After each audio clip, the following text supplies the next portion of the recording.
धर्मपाल एक गरीब लकड़हारा था जो जंगल से सूखी हुई लकड़ियां काटकर जैसे तैसे अपना गुजारा किया करता था। सूरज सिर पर निकल आया और अभी तक आप सोए हुए हो।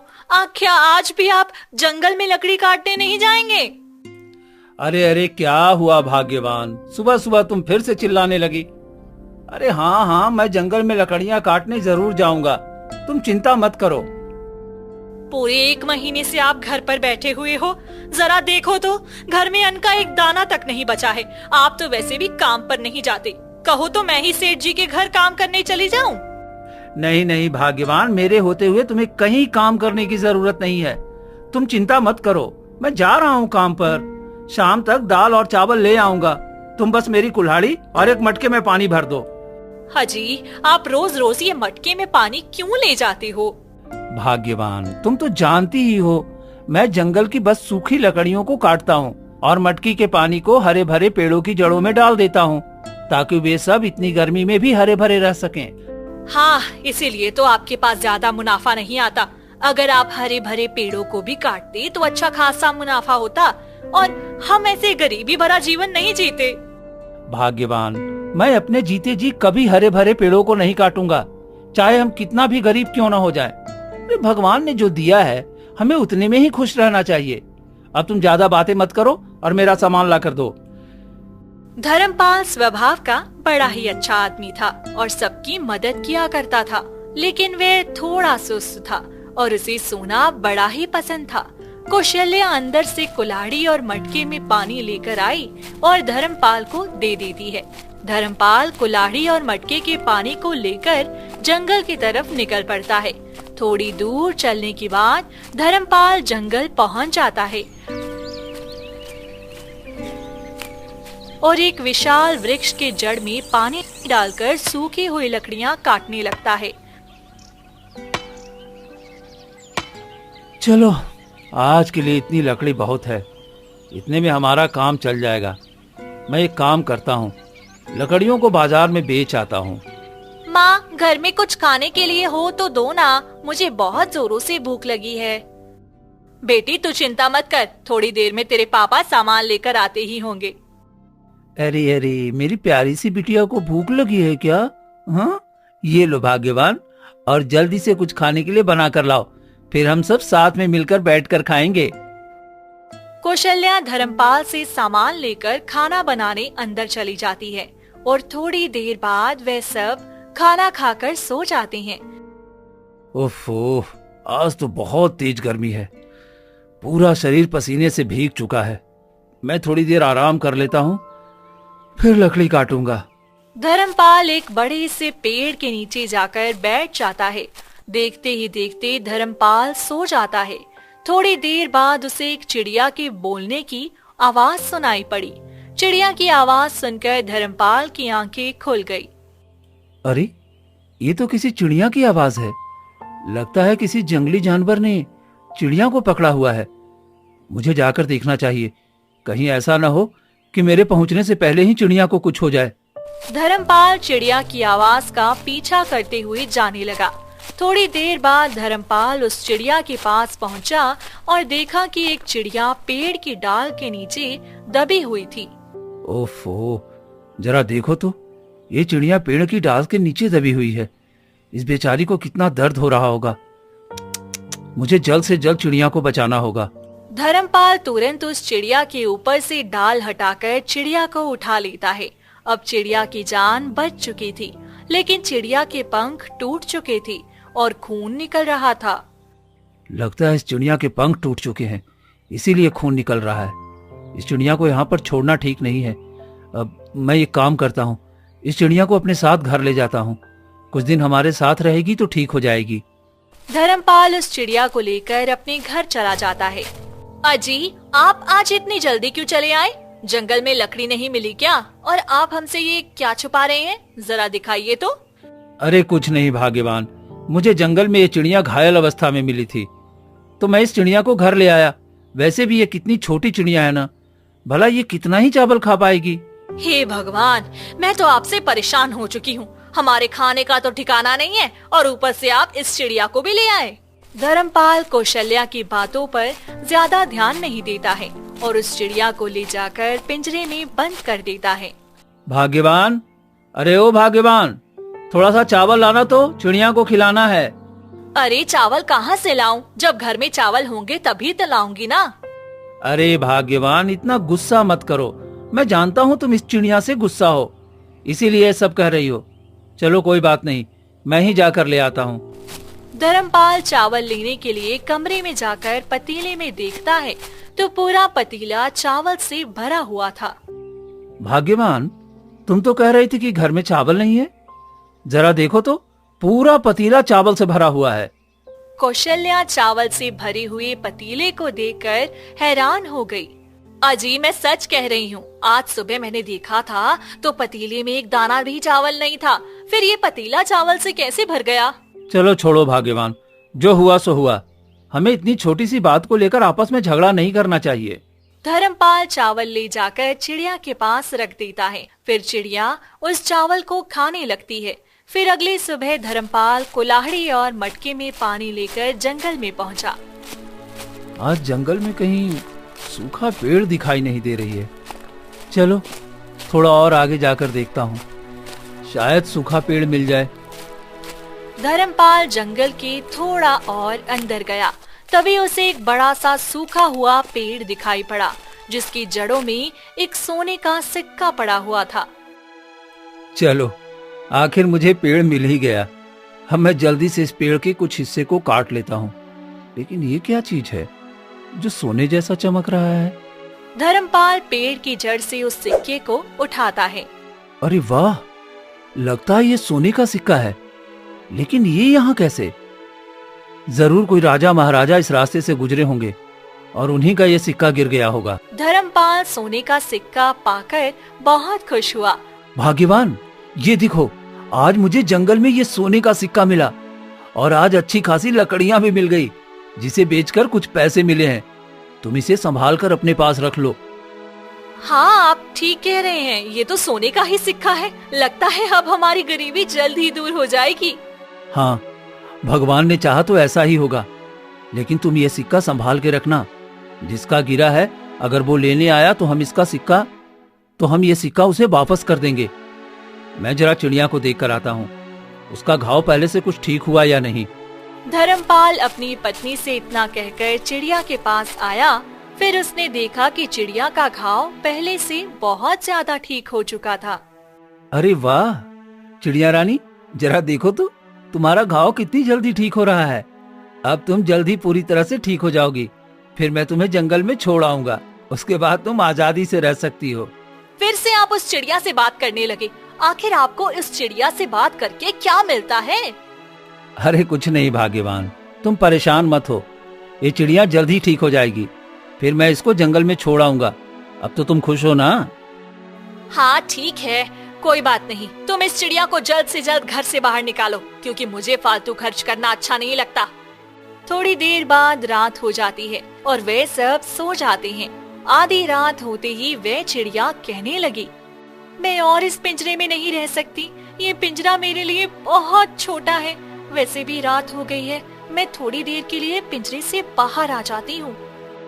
इतना कहकर चिड़िया पिंजरे से बाहर आई और एक सुनहरी रोशनी के साथ परी में बदल गई। पता नहीं मुझे और कितने दिन इस पृथ्वी लोक पर रहना होगा। वैसे भी मेरे पंख थोड़े टूट गए हैं, इन्हें ठीक होने में कम से कम 10 दिन तो लगेंगे ही। खैर, ये लोग तो बहुत अच्छे हैं, मुझे कोई नुकसान नहीं पहुंचा रहे। मैं इतने दिन तो आराम से इस घर में रह सकती हूँ। मुझे इन लोगों की कुछ मदद करनी चाहिए, क्योंकि ये लोग बहुत गरीब हैं। दरअसल कल जंगल में सोने का सिक्का मैंने ही गिराया था, जिसे धर्मपाल ने पाया था। लेकिन इतने से काम नहीं चलेगा। मुझे कुछ ऐसा करना होगा कि इन लोगों की गरीबी हमेशा के लिए दूर हो जाए। फिर अगली सुबह धर्मपाल रोज की तरह कुल्हाड़ी और मटके में पानी लेकर जंगल की तरफ निकल पड़ता है। आज थोड़ी गर्मी कम है, इसलिए आज मैं थोड़ा ज्यादा काम करूंगा।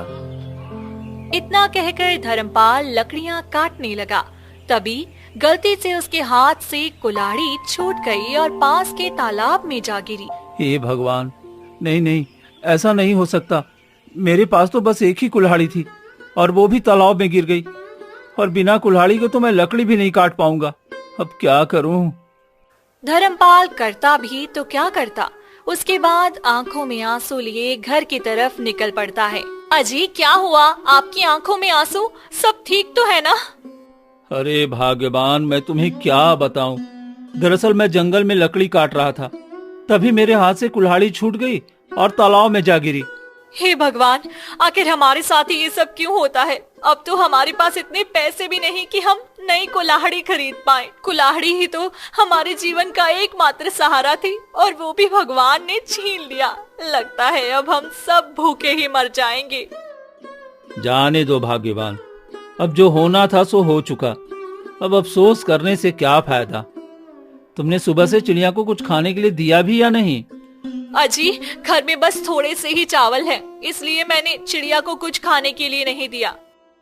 चलो ठीक है भाग्यवान, कोई बात नहीं। मैं वो थोड़े से चावल चिड़िया को दे देता हूँ। वैसे भी इतने चावल में हम क्या ही खा पाएंगे। धर्मपाल उन थोड़े से चावल को चिड़िया को खाने के लिए दे देता है। ऐसे ही दिन गुजरते गए। फिर एक दिन धर्मपाल बस यूं ही घूमते घूमते जंगल में गया हुआ था। तभी उसे एक विशाल आम का पेड़ दिखता है, जिस पर बहुत सारे फल लगने के कारण कुछ टहनियां टूट चुकी थी और नीचे बहुत सारा फल बिखरा हुआ था। अरे, ऐसा आम का पेड़ तो मैंने कभी नहीं देखा। जरा देखो तो, इस पेड़ पर इतने सारे फल लगे हैं कि इसकी टहनियां टूट चुकी है। बेचारे को कितना दर्द हो रहा होगा, और इसके नीचे कितनी गंदगी फैली हुई है। मैं एक काम करता हूँ, इस पेड़ के कुछ फल तोड़ लेता हूँ ताकि ये हल्का हो जाए, और साथ ही यहाँ साफ सफाई भी अच्छे से कर देता हूँ। हाँ, ये ठीक रहेगा। धर्मपाल ने उस पेड़ से कुछ फल तोड़े, जिससे पेड़ थोड़ा हल्का हो गया। फिर उसने नीचे फैली हुई गंदगी को भी अच्छे से साफ कर दिया। चलो, सारा चीज तो हो गया। अब थोड़ा पानी डाल देता हूँ ताकि ये पेड़ भी हरा भरा रहे। धर्मपाल ने नदी से मटके में पानी भरा और उसे आम के वृक्ष में डाल दिया। थोड़ी देर बाद वो आम का पेड़ एक तेज सुनहरी रोशनी के साथ एक सुंदर सी परी में बदल गया। धर्मपाल ये सब देखकर बहुत हैरान हुआ। अरे अरे, ये मैं क्या देख रहा हूँ? ये आम का पेड़ तो परी में बदल गया, लेकिन ये कैसे हो सकता है? धर्मपाल, तुम डरो मत। तुम एक ईमानदार आदमी हो। मैं तुम्हें कोई नुकसान नहीं पहुंचाऊंगी। वो सब तो ठीक है, लेकिन यहाँ पर तो अभी अभी एक आम का पेड़ था। वो आम का पेड़ अचानक कहाँ चला गया? धर्मपाल, वो आम का पेड़ मैं ही थी। दरअसल कुछ वर्ष पहले एक साधु ने मुझे श्राप दिया था, जिसके कारण मैं एक आम के पेड़ में बदल गई थी। और उन्होंने कहा था कि जब कोई ईमानदार आदमी तुम्हें पानी लाकर देगा, तभी तुम श्राप से मुक्त हो पाओगी। फिर आज जैसे ही तुमने मुझे पानी लाकर दिया, देखो मैं श्राप से मुक्त हो गई। धर्मपाल, मैं तुम्हारी ईमानदारी से बहुत खुश हूँ। मांगो, तुम क्या मांगना चाहते हो? अरे धर्मपाल, तुमने मांगा भी तो बस एक छोटी सी कुल्हाड़ी। तुम कोई बड़ी चीज मांग लेते, जिससे तुम्हारी गरीबी हमेशा के लिए दूर हो जाती। नहीं नहीं परी, ज्यादा लालच करना ठीक नहीं होता। आप मुझे बस एक कुल्हाड़ी दे दीजिए। चलो ठीक है धर्मपाल, अगर तुम्हारी यही इच्छा है तो मैं तुम्हें कुल्हाड़ी ही देती हूँ। परी ने अपनी जादुई छड़ी की सहायता से एक कुल्हाड़ी प्रकट की। ये लो धर्मपाल, ये जादुई कुल्हाड़ी है। इस कुल्हाड़ी से तुम्हारी गरीबी जल्द ही दूर हो जाएगी, लेकिन तुम इस बात का विशेष ध्यान रखना कि ये कुल्हाड़ी किसी गलत हाथ में नहीं जानी चाहिए, वरना इस कुल्हाड़ी की शक्तियों का गलत उपयोग होने लगेगा। ठीक है, आप बिल्कुल भी चिंता मत कीजिए, ऐसा नहीं होगा। धर्मपाल जादुई कुल्हाड़ी पाकर बहुत खुश होता है और अपने घर लौट आता है। माँ, मैंने 2 दिनों से कुछ नहीं खाया। मुझे बहुत जोरों से भूख लगी है। मुझे कुछ खाने के लिए दो।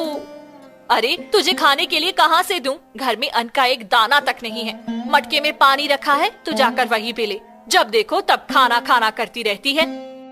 अरे अरे भाग्यवान, तुम मेरी प्यारी सी बेटी को क्यों डांट रही हो? अरे ये सब तो मेरी ही गलती है। मैं कैसा अभागा बाप हूँ जो अपनी बेटी को ठीक से खाना तक नहीं दे सकता। अजी जाने दीजिए, जो हमारे भाग्य में लिखा है सो तो होकर रहेगा। लेकिन आपके हाथ में ये कैसी कुल्हाड़ी है जो चमक रही है? आपको ये कहाँ से मिली? धर्मपाल कौशल्या को सब कुछ बता देता है।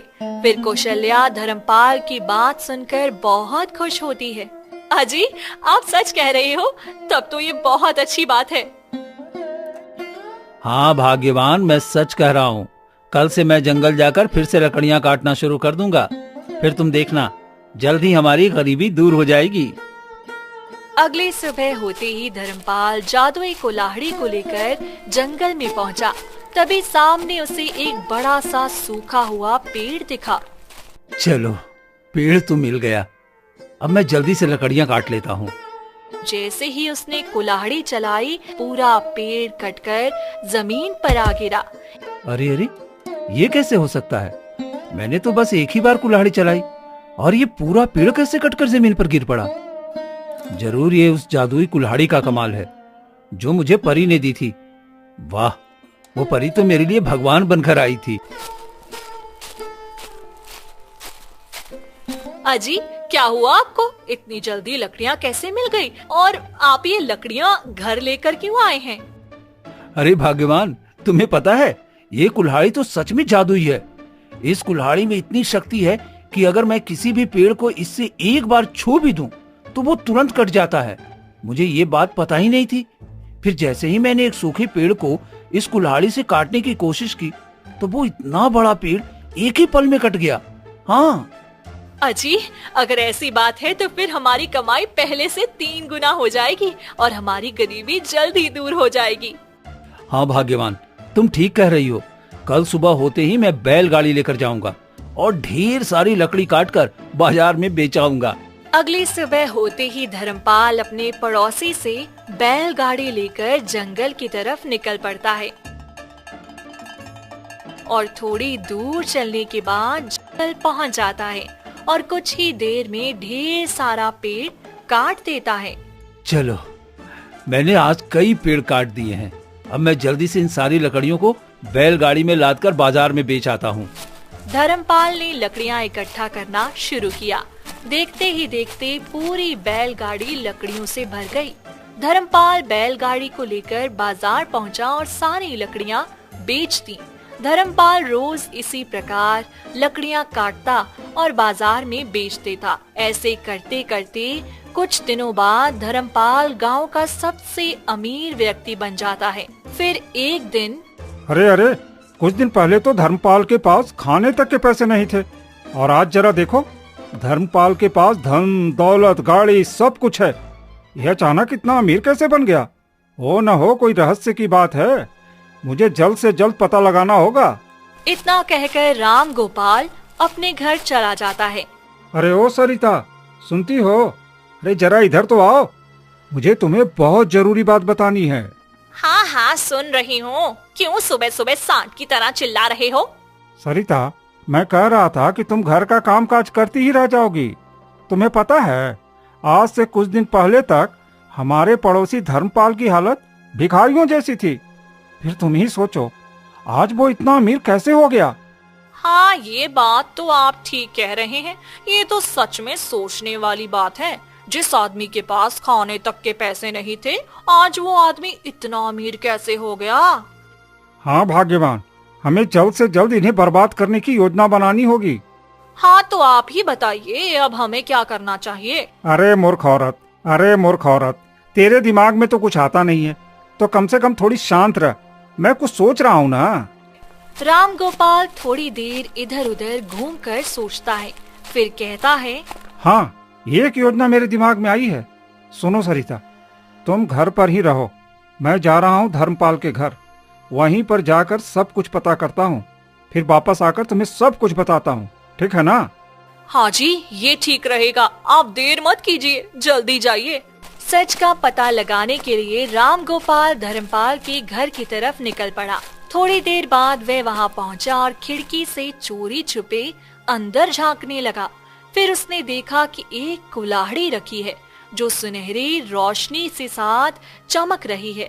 राम गोपाल कुल्हाड़ी देखते ही समझ जाता है कि हो ना हो इस कुल्हाड़ी में कुछ ना कुछ है। मुझे लगता है इस कुल्हाड़ी में कुछ न कुछ है। मैं थोड़ा देर और रुक कर देखता हूँ। हो सकता है इस कुल्हाड़ी के बारे में कुछ और पता लग जाए। राम गोपाल खिड़की से देख ही रहा था, तभी थोड़ी देर बाद धर्मपाल वहां आया और अपनी जादुई कुल्हाड़ी लेकर जंगल की तरफ निकल पड़ा।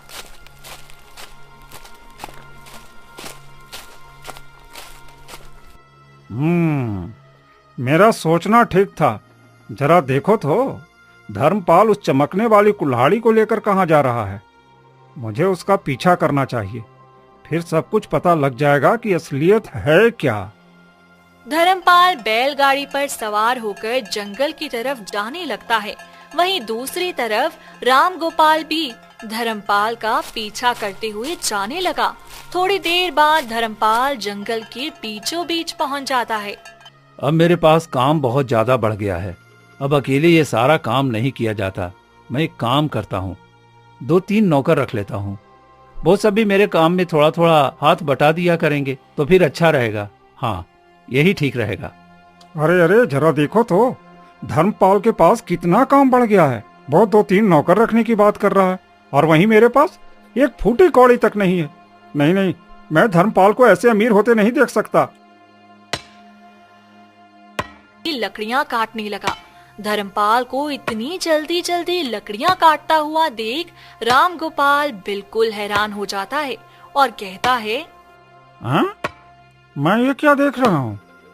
धर्मपाल तो बस कुल्हाड़ी को लकड़ी से छू रहा है और लकड़ी तुरंत कट जाती है। ये कैसे हो सकता है?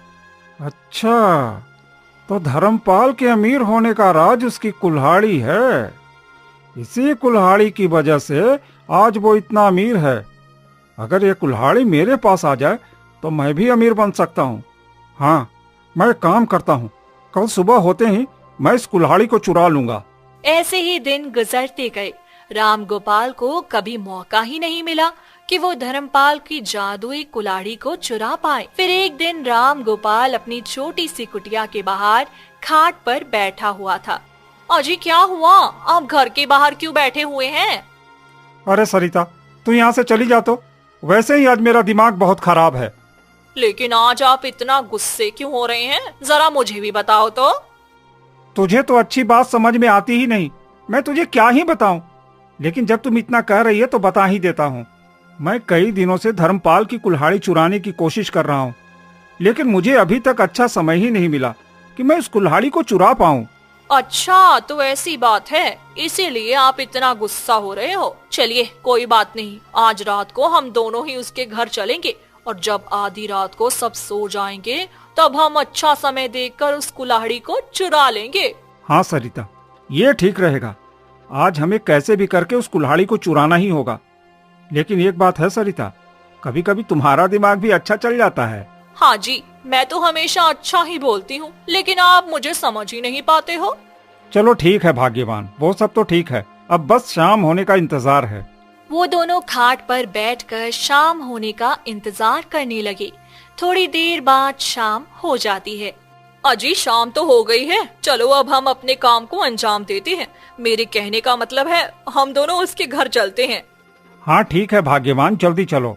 राम गोपाल और सरिता दोनों धर्मपाल के घर चले जाते हैं और खिड़की से छुपकर सब कुछ देखने लगते हैं। वहीं दूसरी तरफ, भाग्यवान, आज तो तुमने बहुत सारा खाना खिला दिया। अब मुझे बहुत जोरों की नींद आ रही है। हाँ जी, आपने ठीक कहा, मुझे भी खाना खाने के बाद बहुत जोरों से नींद आ रही है। अब तो वैसे भी काफी रात हो गई है, चलिए हम सो जाते हैं। अजी, मैंने यही सुना कि वो जादुई कुल्हाड़ी उन्होंने बिस्तर के नीचे छुपाई है, जिसको आज रात को ही हमें चुराना होगा।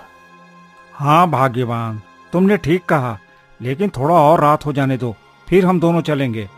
थोड़ी देर बाद आधी रात हो जाती है। फिर वो दोनों घर के अंदर जाते हैं जहाँ पर जादुई कुल्हाड़ी रखी हुई थी। अजी, वो देखो, वो रही जादुई कुल्हाड़ी जो अंधेरे में भी चमक रही है। हाँ तो भाग्यवान, फिर देर किस बात की? जल्दी से उस कुल्हाड़ी को उठाओ और यहाँ से चलो। कहीं ऐसा न हो कि किसी की नजर हम पर पड़ जाए। सरिता जैसे ही उस जादुई कुल्हाड़ी को छूती है, वैसे ही बगल में रखी हुई जादुई चिड़िया जोर जोर से चिल्लाने लगी। अरे भाग्यवान, जल्दी से भागो यहाँ से। यहाँ तो एक चिड़िया भी है। लगता है इन्होंने इस चिड़िया को कुल्हाड़ी की रक्षा के लिए रखा हुआ है। राम गोपाल के इतना कहते ही वो दोनों तुरंत वहाँ से भाग जाते हैं। वहीं दूसरी तरफ चिड़िया की आवाज सुनकर धर्मपाल और कौशल्या की आंखें खुल गई। अजी, क्या ही बात होगी। मैंने आपसे कितनी बार कहा है कि उस चिड़िया को छोड़ आइए। जरा देखिए तो, आज वो चिड़िया हमारा सोना भी हराम कर दी। उसके बाद वो दोनों आधी रात को चिड़िया के पास जाकर देखते हैं तो वहाँ पर कुछ भी नहीं होता और सब कुछ ठीक होता है। अरे ओ मेरी प्यारी चिड़िया, क्या हुआ? सब ठीक तो है ना? अजी, आप भी कैसी बात कर रहे हो? वो तो एक चिड़िया है, भला वो आपको ऐसे कैसे कुछ बता सकती है? हाँ भाग्यवान, मैं तो भूल ही गया था। चलो ठीक है, कोई बात नहीं। यहाँ पर सब ठीक है तो हम भी जाकर सो जाते हैं। वैसे भी कल सुबह मुझे जंगल में लकड़ियाँ काटने जाना है। उसके बाद वो दोनों सो जाते हैं। फिर अगली सुबह रोज की तरह धर्मपाल आज भी जंगल में लकड़ियाँ काट रहा था। ऐसे ही करते करते पूरे एक हफ्ता बीत जाता है। अजी, हम यूं ही हाथ पर हाथ रखकर कब तक बैठे रहेंगे? हमारी कोई भी योजना धर्मपाल के ऊपर काम ही नहीं कर रही है। भाग्यवान, उस दिन तो हम बाल बाल बच गए। अगर हम पकड़े जाते तो न जाने क्या होता। हाँ जी, ये तो आपने ठीक कहा। वो तो हमारी किस्मत अच्छी थी जो हम बच गए। अगर हम उस दिन पकड़े जाते तो हमारे लिए अच्छा नहीं होता। लेकिन यूं ही हाथ पर हाथ रखकर बैठना तो भी ठीक नहीं ना। चलो ठीक है भाग्यवान, तुम चिंता मत करो।